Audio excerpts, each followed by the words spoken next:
The Beast in the Cave by H.P. Lovecraft.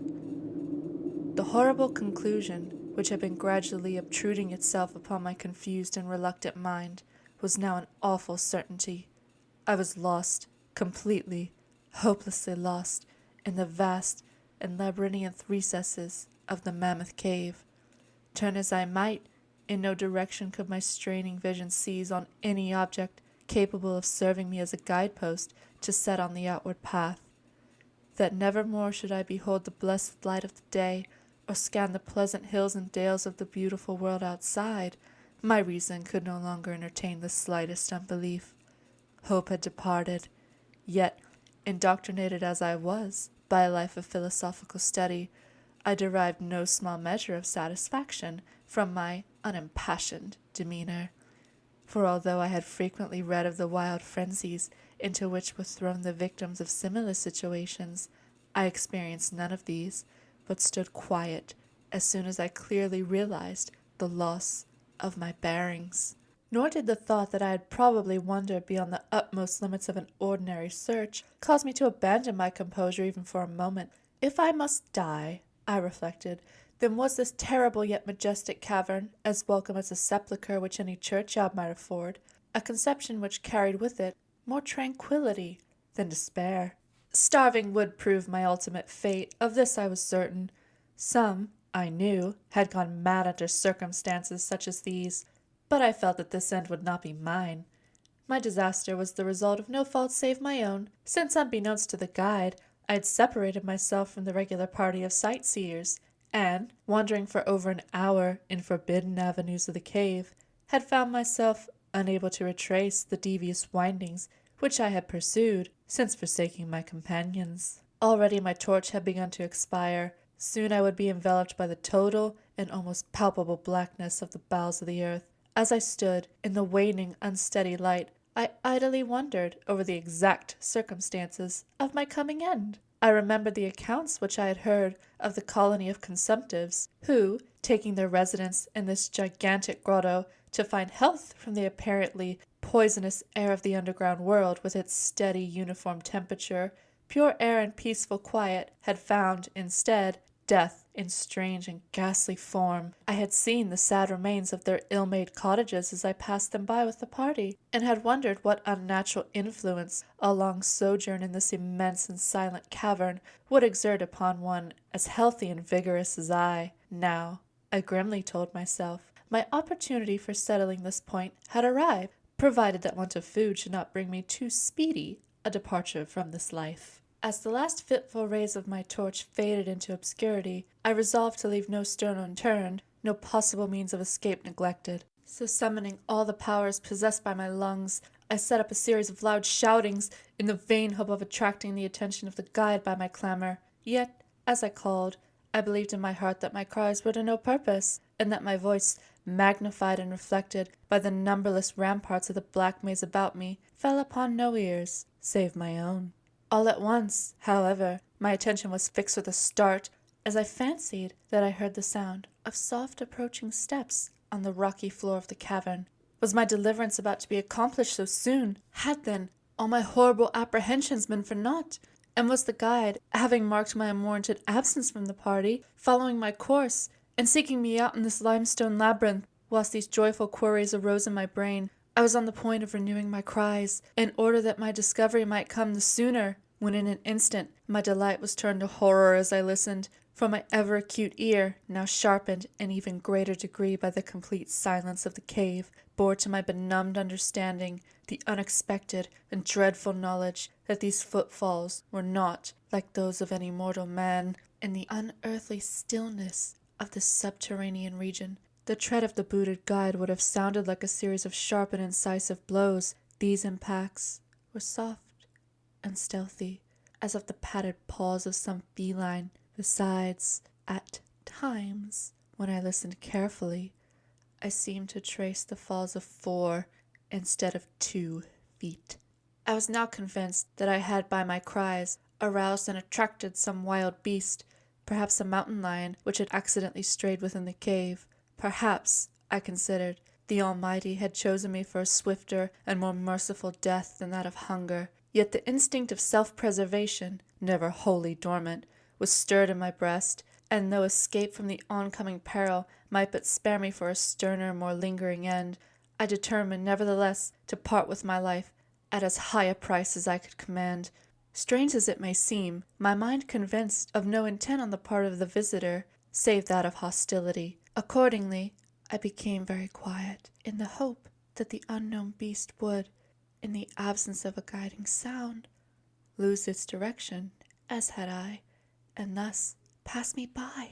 But this hope was not destined for realization, for the strange footfalls steadily advanced, the animal evidently having obtained my scent, which in an atmosphere so absolutely free from all distracting influences as that of the cave could doubtless be followed at great distance. Seeing therefore that I must be armed for defense against an uncanny and unseen attack in the dark, I groped about me for the largest of the fragments of rock which were strewn upon all parts of the floor, and, grasping one in each hand for immediate use, awaited the resignation of the inevitable result. Meanwhile, the hideous pattering of the paws drew near. Certainly the conduct of the creature was exceedingly strange. Most of the time the tread seemed to be that of a quadruped, walking with a singular lack of unison betwixt its hind and fore feet, yet at brief and infrequent intervals I fancied that but 2 feet were engaged in the process of locomotion. I wondered what species of animal was to confront me. It must, I thought, be some unfortunate beast who had paid for its curiosity to investigate one of the entrances of this fearful grotto, with a lifelong confinement in its interminable recesses. It doubtless obtained as food the eyeless fish, bats, and rats of the cave, as well as some of the ordinary fish that are wafted in at every freshet of Green River, which communicates in some occult manner with the waters of the cave. I occupied my terrible vigil with grotesque conjectures of what alterations cave life might have wrought in the physical structure of the beast, remembering the awful appearances ascribed by local tradition to the consumptives who had died after long residence in the cavern. Then I remembered with a start that even should I succeed in killing my antagonist, I should never behold its form, as my torch had long been extinct, and I was entirely unprovided with matches. The tension on my brain now became frightful. My disordered fancy conjured up hideous and fearsome shapes from the sinister darkness that surrounded me, and that actually seemed to press upon my body. Nearer, nearer. The dreaded footfalls approached. It seemed that I must give vent to a piercing scream. Yet had I been absolutely resolved to attempt such a thing, my voice could scarcely have responded. I was petrified, rooted to the spot. I doubted if my right arm would allow me to hurl its missile at the oncoming thing when the crucial moment should arrive. Now the steady pat, pat of the steps was close at hand now. Very close. I could hear the labored breathing of the animal, and terror-struck as I was, I realized that it must have come from a considerable distance, and was correspondingly fatigued. Suddenly the spell broke. My right hand, guided by my ever-trustworthy sense of hearing, threw with full force the sharp-angled bit of limestone which it contained toward the point in the darkness from which emanated the breathing and the pattering, and wonderful to relate, it nearly reached its goal, for I heard the thing jump, landing at a distance away, where it seemed to pause. Having readjusted my aim, I discharged my second missile, this time most effectively, for with a flood of joy I listened as the creature fell in what sounded like a complete collapse, and evidently remained prone and unmoving. Almost overpowered by the great relief which rushed over me, I reeled back against the wall. The breathing continued in heavy, gasping inhalations and expirations, whence I realized that I had no more than wounded the creature, and now all desire to examine the thing ceased. At last, something allied to groundless, superstitious fear had entered my brain, and I did not approach the body, nor did I continue to cast stones at it in order to complete the extinction of its life. Instead, I ran at full speed in what was, as nearly as I could estimate in my frenzied condition, the direction from whence I had come. Suddenly, I heard a sound, or rather, a regular succession of sounds. In another instant, they had resolved themselves in a series of sharp metallic clicks. This time there was no doubt. It was the guide, and then I shouted, yelled, screamed, even shrieked with joy as I beheld in the vaulted arches above the faint and glimmering effulgence which I knew to be the reflected light of an approaching torch. I ran to meet the flare, and before I could completely understand what had occurred, was lying upon the ground at the feet of the guide, embracing his boots and gibbering, despite my boasted reserve, in a most meaningless and idiotic manner, pouring out my terrible story, and at the same time overwhelming my auditor with protestations of gratitude. At length, I awoke to something like my normal consciousness.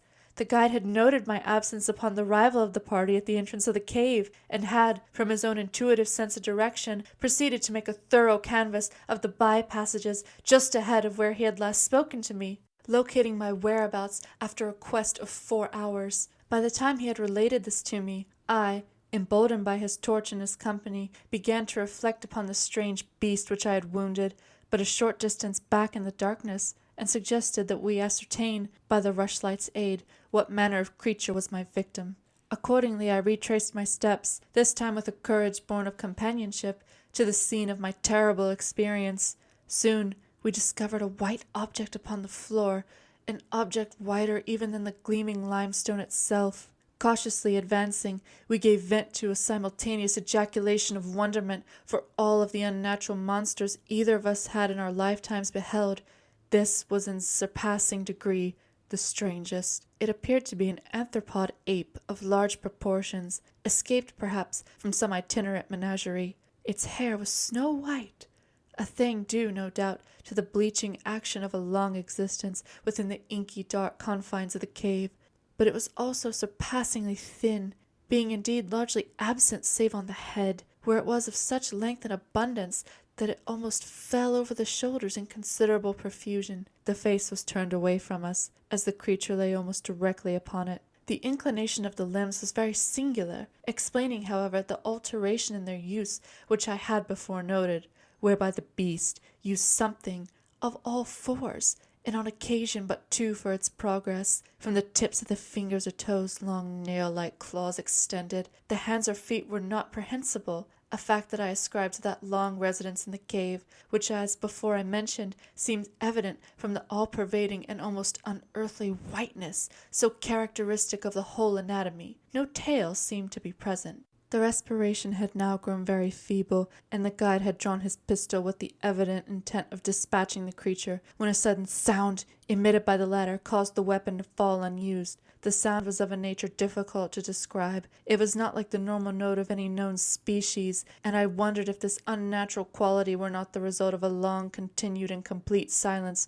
broken by the sensations produced by the advent of the light, a thing which the beast could not have known since its first entrance into the cave. The sound, which I might feebly attempt to classify as a kind of deep-toned chattering, was faintly continued. All at once a fleeting spasm of energy seemed to pass through the frame of the beast. The paws went through a convulsive motion and the limbs contracted. With a jerk the white body rolled over so that its face was turned in our direction. For a moment I was so struck with horror at the eyes thus revealed that I noted nothing else. They were black, those eyes deep, jetty black, in hideous contrast to the snow-white hair and flesh. Like those of other cave demons, they were deeply sunken in their orbits and were entirely desolute of an iris.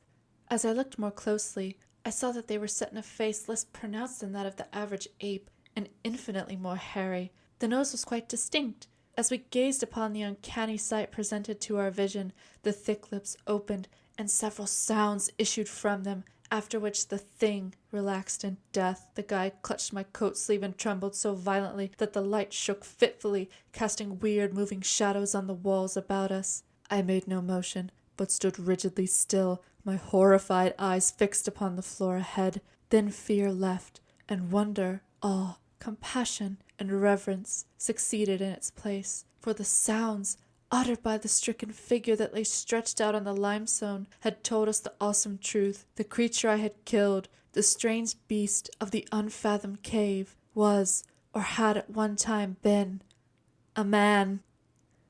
The end. Well, my friends, I hope you enjoyed that little horror tale from Sir Lovecraft. I believe this was published in 1904-1905 when the author was only, I believe, 15 years old, which is quite impressive considering the time period. I think most of us had a morose or macabre sense of literature and humor at that age. Maybe not, but I think this was a interesting indicator of where his career was going and where his style of writing was going at such a young age. So I hope you liked it. Hopefully there'll be more H.P. Lovecraft in the future. We shall see how this goes over. Hopefully well. Good night, my friends.